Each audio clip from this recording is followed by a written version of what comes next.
존경하는 청주 시민 여러분, 안녕하십니까? 행정안전위원회 허철 위원입니다. 5분 발언에 기회를 주신 김영기 의장님, 이영신 부위원장님을 비롯한 선배 동료 의원들에게도 감사드립니다. 먼저 본 의원은 청주시의 심각한 사회 문제로 떠오른 흥덕구에 위치한 한 오피스텔의 전세 사기가 필연적 사태였다는 것과 함께 이러한 전세 사기 피해 예방을 위한 임대차 계약 관리 시스템 구축에 대해 제안을 드리고자 이 자리에 섰습니다. 지자체의 임대 사업 목적으로 등록한 개인이나 법인을 일컫는 임대 사업자에게는 국가와 지자체에서 건물 임대에 대한 취득세, 재산세, 임대 및 양도소득세 등 다양한 세제 혜택들을 지원하고 있습니다. 이러한 혜택을 지원받는 임대 사업자에게는 민간 임대주택에 관한 특별법에 의거한 여러 가지 공적 의무가 주어집니다. 그중 첫째로 같은 법 제48조에 따라 임대 사업자는 임차인에게 임대 보증금에 대한 보증 내용, 해당 주택의 권리 관계에 대한 내용 등을 설명할 의무가 있으며 제47조에 따라 임대 사업자의 설명 의무를 증빙할 수 있는 자료와 표준 임대차 계약서를 필수로 작성하고 계약을 체결해야 합니다.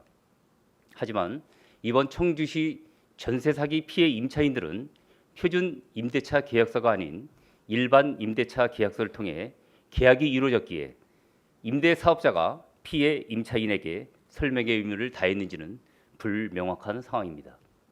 또한 표준 임대차 계약서를 활용해 계약이 이루어졌다 할지라도 임대 사업자는 묵시적 갱신을 포함한 임대차 계약 사항을 지자체에 반드시 신고해야 하며 신고 불이행 시에는 과태료 처분을 받게 됩니다.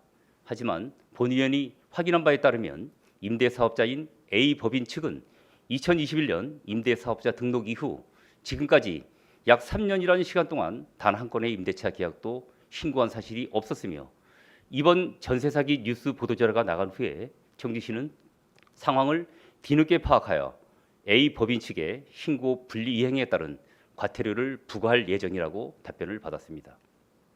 문제는 관련 부서인 공동주택과에서 임차인의 임대차 계약 신고 정보에 대한 조회 권한이 없기 때문에 이번 전세 사기를 당한 임차인들이 사전에 관할 행정복지센터에 임대차 계약을 신고했음에도 불구하고 관리 소관이 불분명하다는 청주시의 사전 대처가 늦었다는 점이 결국 이번 청주시 전세 사기 문제를 야기할 수밖에 없다고 생각되어집니다.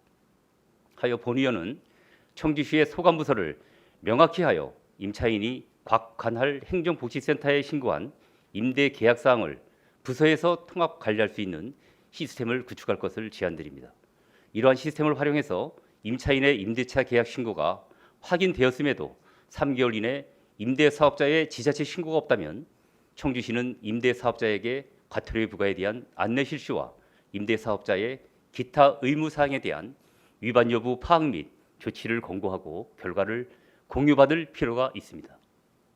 이는 기존 제도인 임차인의 임대차 계약 신고를 활용한 관리 시스템으로 관리 부서에게 임차인 신고에 임대차 계약 활용 권한만 부여한다면 충분히 구축될 수 있다고 판단되며 이를 통해 향후 청주시에 발생될 수 있는 전세 사기의 상당 부분을 예방할 수 있을 것으로 보여집니다.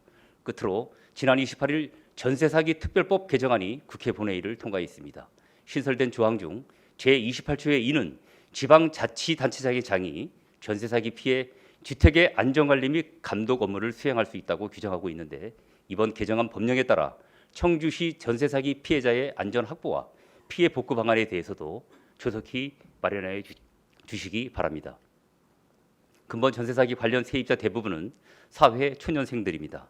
청년들의 꿈과 희망을 이뤘습니다. 그 꿈을 다시 찾을 수 있도록 청주시 모든 행정에 만전을 기해 주실 것을 당부드립니다. 이것으로 5분 발언을 마치겠습니다. 고맙습니다.